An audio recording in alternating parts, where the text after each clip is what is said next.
সে অনেক দিন আগের কথা।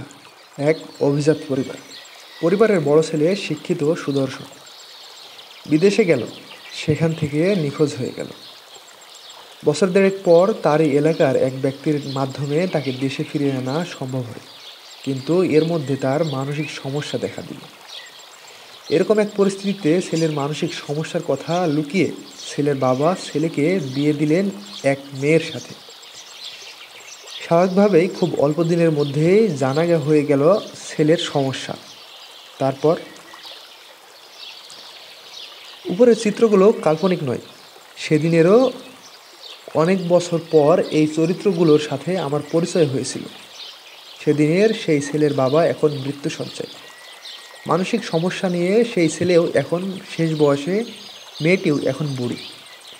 তাদের বিচ্ছেদ হয়নি, তাদের একমাত্র মেয়ে, সেও দিব্যি সংসার করছে। সেদিনের সেই মেয়ে তার শ্বশুরের বিরুদ্ধে মামলা করেনি, ক্ষতিপূরণও চায়নি, সংসার ফেলে চলেও যায়নি।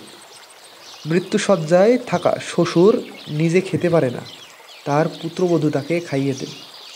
অনেকক্ষণ সময় নিয়ে ছোট বাচ্চাকে যেভাবে খাওয়ায় সেভাবে। শুধু দায়িত্ব পালন নয়, সেখানে মমতা আছে। দূর থেকে অবাক হয়ে এই দৃশ্য আমি বেশ সময় নিয়ে দেখেছি। রাত্রিবেলা স্বামী ঠান্ডায় কাতরাচ্ছে দেখে তাকে আর কোনোদিন নদীতে নেমে গোসল না করার উপদেশ আমি শুনেছি। সেই উপদেশে এক বুক ভালোবাসা ছিল আগলে রাখার প্রবল আকাঙ্ক্ষা। এই মহিলার সাথে যা হয়েছে সেটা জুলুম, অতি উঁচু মাত্রার জুলুম। আর সেই জুলুমের বিপরীতে সে যা করছে সেটার নাম ইহসান। এটা তার জন্য বাধ্যতামূলক ছিল না। শরিয়া মতে, দেশের আইন মতে তিনি চাইলে বিচার দাবি করতে পারতেন। এই ইহসান দেখে হঠাৎ করে আমার আবু বকর রাদিয়াল্লাহু আনহু-এর কথা মনে পড়ে গিয়েছিল।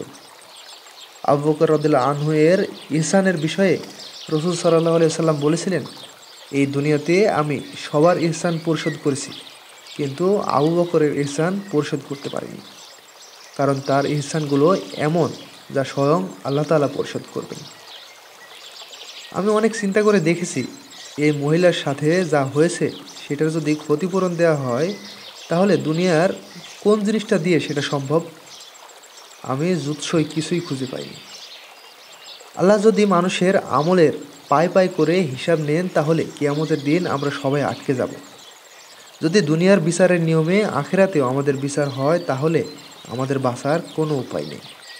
কিন্তু আল্লাহ তাআলা কিয়ামতের দিন শুধু বিচারক হবেন না, তিনি সেদিন হবেন বিচার দিনের মালিক।